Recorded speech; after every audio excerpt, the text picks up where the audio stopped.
Nalubog sa baha ang ilang barangay sa Visayas at Palawan dahil sa bagyong Verbena. Ang detalye sa report ni Gab Villegas.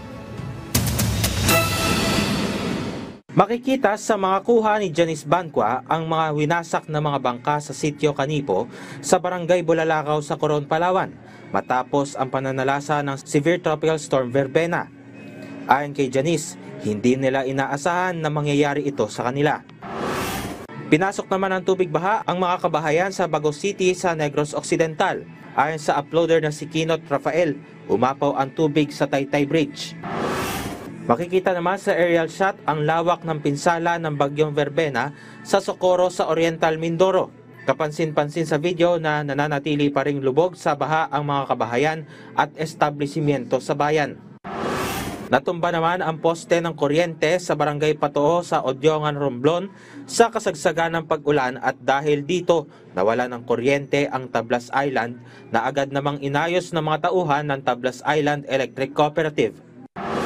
Nagmistulang dagat naman ang bahagi ng Barangay Matandang Gasan sa Gasan, Marinduque dahil sa walang tigil na pag-ulan dulot ng Severe Tropical Storm Verbena. Makikita sa video na abot tuhod ang baha sa lugar na sinusuong ng ilang residente. Gab Villegas para sa Pambansang TV sa Bagong Pilipinas.